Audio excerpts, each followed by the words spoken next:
In the sleepy city of Duskmere, where lamplight spilled across rain-speckled cobblestones and mysteries drifted with the fog, a small detective lived in the coziest upper-floor apartment with peeling teal walls and velvet curtains that breathed softly in the evening breeze. Her name was Clara Lane, and through her window she watched the city slip into the blue hush of nighttime. On this particular evening, shadows stretched long and silver outside, but the usually bright ribbon of moonlight that poured across her floor was missing. Only darkness pooled where Moonbeam should have danced. Clara, wrapping herself in a woolen robe, frowned thoughtfully. Somewhere in the city, the Moonbeam had wandered off, and the deep quiet of her room stirred with gentle curiosity. A mystery was beckoning, not fearsome, but softly insistent. Clara decided that, before she could drift into sleep, she must find where the missing Moonbeam had gone. Clara tucked a notebook into her coat pocket and slipped quietly down the dim hallway, her footfalls muffled by thick carpet. On the landing, a cat with smoke-grey fur blinked up at her. This was Phantom, her faithful feline friend. Phantom gave a slow, knowing blink and fell in beside Clara as she descended the stairs. The city's midnight air pressed coolly against them as they stepped into the streets. Duskmere stretched before them, rows of pale street lamps blowing behind veils of mist, shadows hiding secrets, and the gentle hush of distant traffic. In the hush, Clara noticed that even the puddles on the street were dull, missing their usual shimmer. A neighbor's window glowed with golden light, its curtains glowing softly. Somewhere out there, the Moonbeam awaited discovery. Turning down a narrow alley, Clara paused at a puddle beneath a flickering lamp. Kneeling to observe, she saw a faint ripple, no reflection, no hint of moonglow, just the delicate ring of raindrops. Phantom batted thoughtfully at a fallen newspaper, its headlines blurred and meaningless in the dark. Clara listened closely and heard, above the hum of the city, a thin, silvery whisper coming from the direction of the old theatre. "Come this way." The voice seemed to beckon so quietly that only those willing to truly listen might follow. Clara and Phantom slipped through a gate, guided by trust in the tender strangeness of the night. The old theatre loomed, neon sign humming faintly in the night. The entrance was empty except for an overcoat-wearing usher, quietly reading by the glowing lobby light. Clara approached and, in her softest, most reassuring voice, asked, "Did you see where the Moonbeam wandered off?" The usher, whose hat brim cast a friendly shadow over thoughtful eyes, considered. "Sometimes lost things slip through the cracks," he said quietly, "but they always leave a trace." He handed Clara a lost and found ticket, stamped with a silvery crescent. "Follow the trail of gentle light. And remember, the city listens when you listen to it." Phantom, never one for small talk, nudged Clara's shoe, urging her onward. Clara and Phantom wandered down Duskmere's winding streets, their eyes open for any wayward glimmers. They crossed a bridge where river water slipped by, smooth as velvet. Though the night was moody and solemn, Clara noticed something new.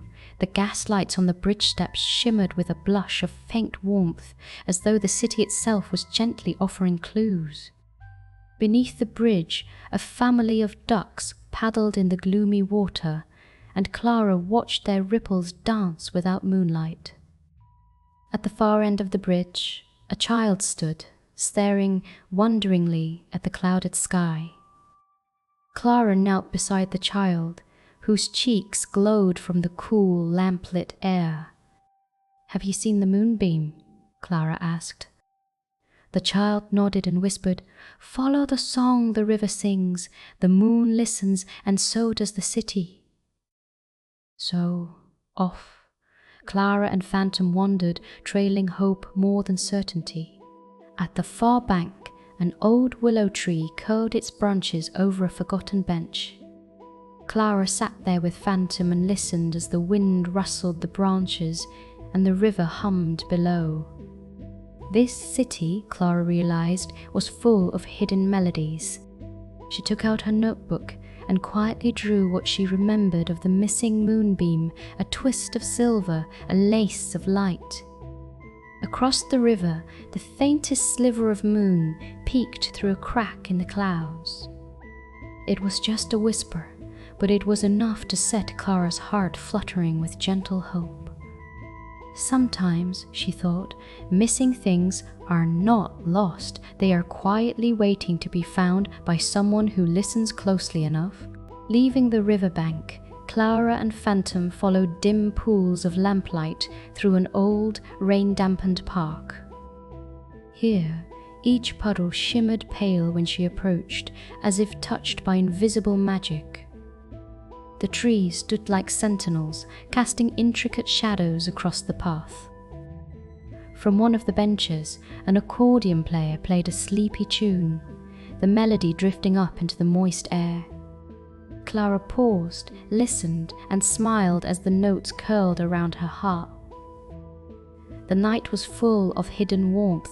If you were patient and kind with the world was kind in return. The music hummed in Clara's chest, steadying her, guiding her deeper along the path of lost moonbeams and gentle mysteries. At the park's far edge, the path opened onto a narrow street lined with shuttered bookshops and a bakery with warm light in the window. Clara ducked inside. The baker, an owl-eyed, gentle soul, welcomed her with a smile and a steaming cup of milk. Phantom, ever the opportunist, settled onto a chair by the heater, purring softly. Clara asked if any moonlight had visited this part of the city. The baker nodded. When the storm came last evening, a silver thread curled in through the window, searching for somewhere safe to hide. Clara thanked him for the clues, heartened by simple kindness. Outside, the wind had quieted, carrying with it the memory of that shimmering hint left behind. They left the bakery, wandering past rows of rain-lost cars and graffiti-scrawled walls. Clara followed the faintest shimmer, a puddle glowing softly at the street's end. As she approached, the city felt poised on the edge of a gentle secret. There, at the curb, rested a silver coin so small it could only have been spun from moonlight. Phantom, eyes wide with wonder, poured at it, and the night seemed to hold its breath. Clara knelt, curling her fingers around the coin. She closed her eyes and listened, really listened, feeling the hum of the city and the quiet, determined hope that filled the air. Sometimes a thing is not truly lost, it simply needs someone to remember where to look. The coin trembled in Clara's hands, glowing with a gentle, internal light.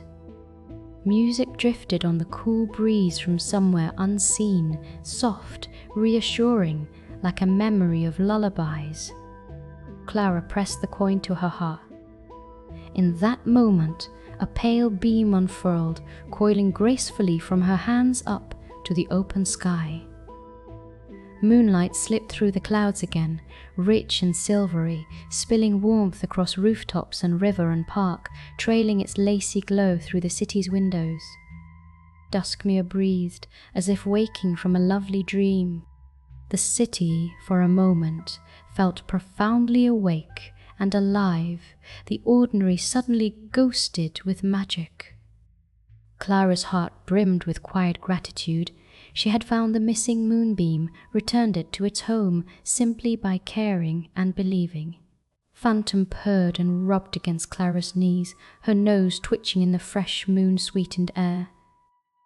Together they walked home, the city now alive with hidden glints and comforting shadows, every corner and darkened stoop blessed with a touch of silvery light.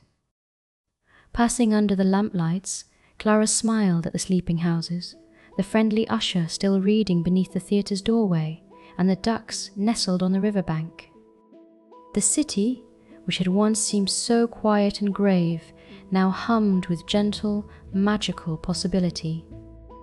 Clara felt safe and comforted, her heart easing into the rhythms of peace. Clara returned to her quiet apartment, climbed the worn wooden stairs, and slipped out of her coat. She stood for a moment by the open window, watching the moonbeam curl gently across the floor once more. Phantom leapt onto the sill, tail flicking softly as the city of Duskmire settled beneath silvery light. Clara closed her notebook and tucked herself into bed, feeling the familiar touch of safety, comfort, and satisfaction wrapping around her like a favorite blanket. The world outside was mysterious, yes, but wondrous too, always ready for kindness and gentle adventures. As sleep tiptoed in, Clara smiled, knowing that sometimes all it takes to find lost wonder is a bit of curiosity, a splash of hope, and the patience to listen well. Duskmire breathed its moon-sweet lullaby, and all was well.